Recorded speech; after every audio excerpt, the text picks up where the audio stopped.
A glass slips off the counter and shatters on the floor. In a fraction of a second, the mother winces and her jaw clenches. Across the room, the toddler's shoulders instantly shoot up in a mirror image of physical shock.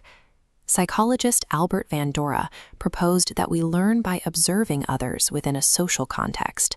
We acquire new behaviors and coping mechanisms through environmental observation, rather than solely through verbal instruction. Children are expert observers who absorb more than just facts. When a minor spill happens and a parent responds with emotional intensity or a sharp tone, the child mimics that specific level of urgency. Behavioral corrections often fail because the child is busy imitating the parent's physical dysregulation. No matter what is being said, the parent's emotional pattern is what actually takes root in the child. These intense reactions to small setbacks are often inherited patterns from our own childhoods. We frequently respond to stress using the same generational cycles we observed as children. Inside a child's body, this environmental tension activates the hypothalamic pituitary adrenal, or HPA axis.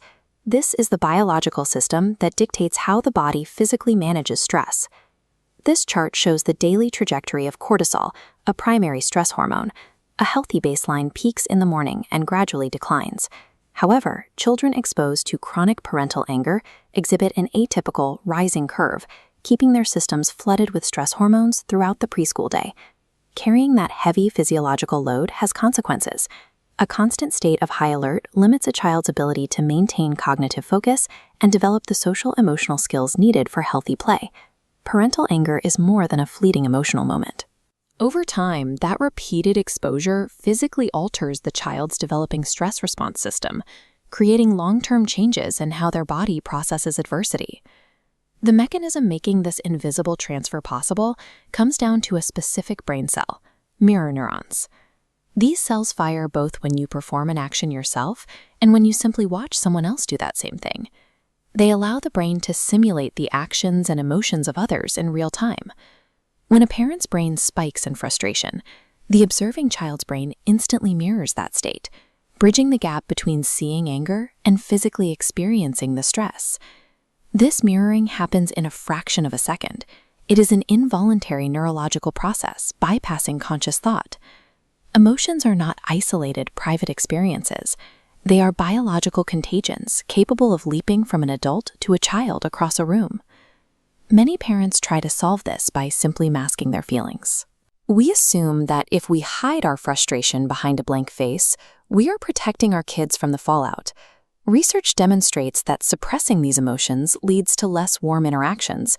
It actually increases physiological stress responses in both the parent and the child. This is a phenomenon known as emotion contagion.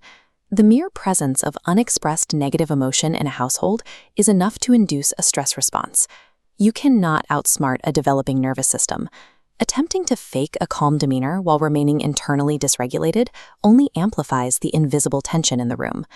To stop the transmission of stress, you must prioritize your own biological state. Before you can address a child's behavior, you have to actively regulate your own nervous system. This starts with a physical pause. By taking a slow, deliberate breath, you engage the body's social calming nervous system. That deep breath slows the heart rate and halts the internal release of stress hormones. Once the physical alarm is off, the brain can reframe the event. You can view a child's tantrum as a normal push for independence, not a personal affront. By forcing that biological pause, you cut off the broadcast of stress at the source, effectively breaking the generational loop. This creates the opportunity for co-regulation. This is the process where a calm adult uses their steady physiological state to help soothe a dysregulated child. It requires specific physical cues, dropping down to the child's eye level, offering a gentle touch, and maintaining a soft, predictable tone. Now, the child's mirror neurons respond to your peaceful state.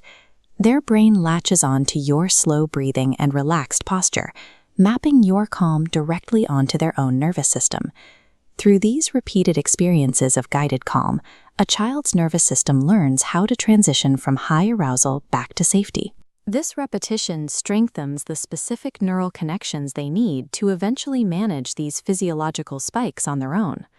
A parent's most powerful influence is their own internal state. When you serve as a regulated, steady biological mirror, you provide the constant signal your child needs to find their own sense of peace.